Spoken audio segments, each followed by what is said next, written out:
This short module is intended to give you a quick step-by-step guide for being able to set up your planner and make it useful to you in keeping track of your academic responsibilities.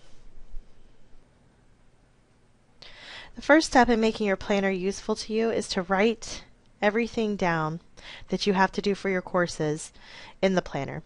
So step one is getting out your planner, as well as all of your course syllabi that your professors have provided. And these may be in hard copy form that they handed out, or you may have to pull up the syllabi online if that's the only way they provided them. But either way, you want to have access to all of them as you start moving into the next step.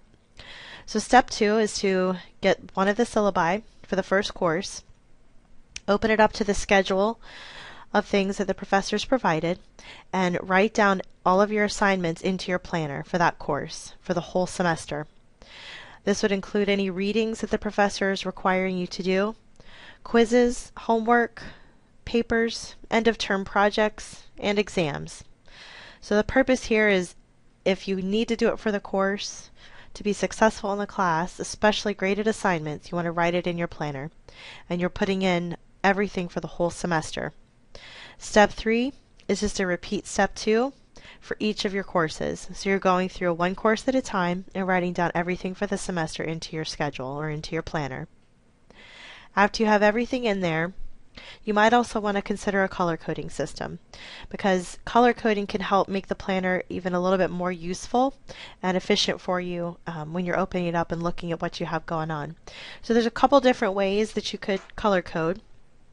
One is you might want to color code according to different types of assignments. So for example, you could have different colored highlighters, and you highlight all of your exams in pink and all of your papers in blue and all of your readings in green. This is just one way to be able to open up your planner to a given week and see quickly the level of work you have to do that week, or maybe how strenuous that week is going to be. Another way to do it is you could color code for each class. So biology could be blue, math could be green, and so on. And that's really just a personal preference, whatever you think might work for you.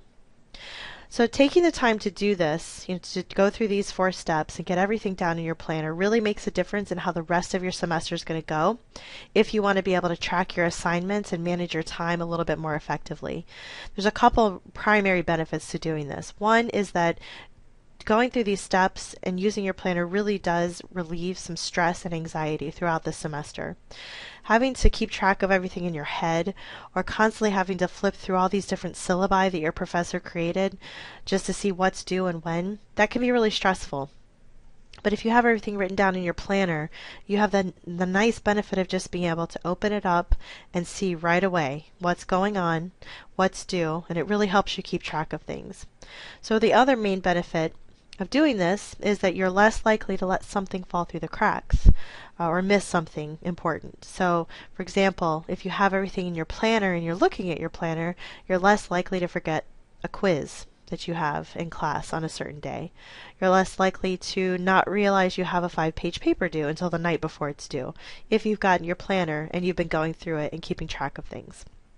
So it really does help with your grades because you're staying on top of your work much better. So there's a few things you can do that will help make using the planner a habit that really works for you, so that your planner is a tool that is working for you. It's a good idea as you start to get used to using your planner to sit down in the evenings every day and plan out what you want to do the next day.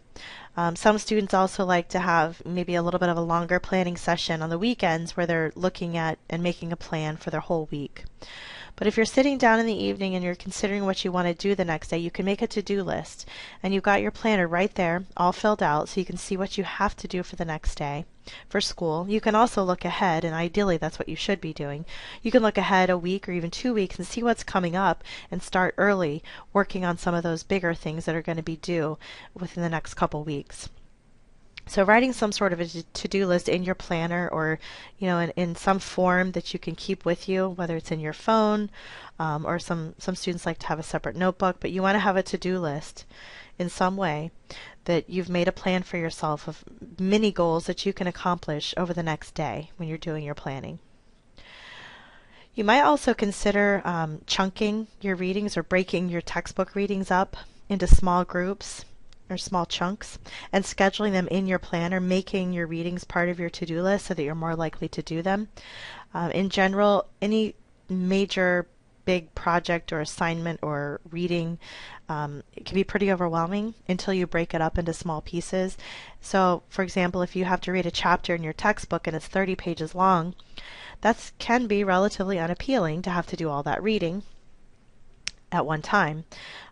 Plus, it's usually not ideal for retaining the information to try to read all of that in one sitting.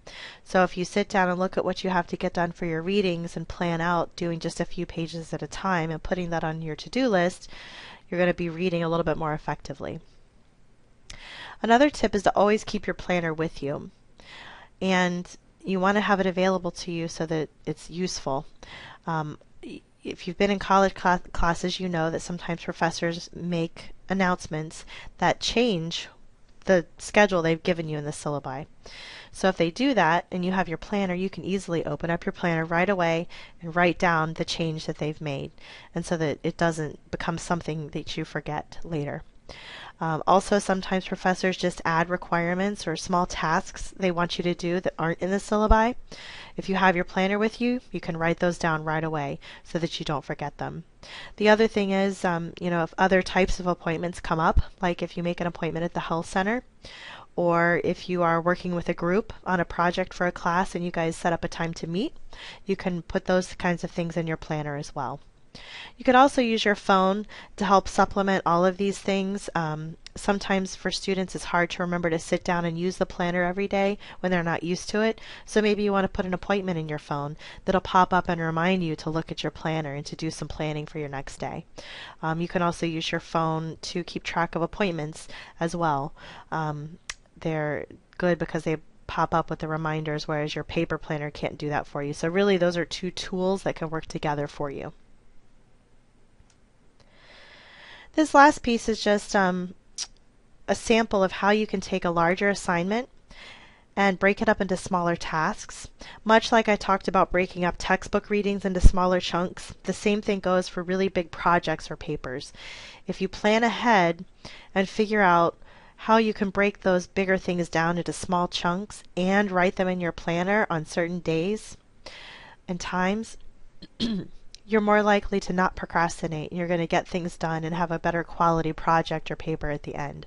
So this, I won't read through it here, but it gives you a good idea of how you can take a 6 to 7 page paper that's due in a month and plan out what you're going to do over the course of that month so that you're not doing all of it in the last couple days before it's due. And this is something that you can do for anything major, project or paper-wise in your classes, and it's highly advisable. So again, these are just a few steps that you can take to develop a planner and make it a habit that will work for you. And as always, if you have any questions or want to talk about any more strategies in more detail, you can contact us in the Office of Adaptive Services. We're in Howard Hall 137.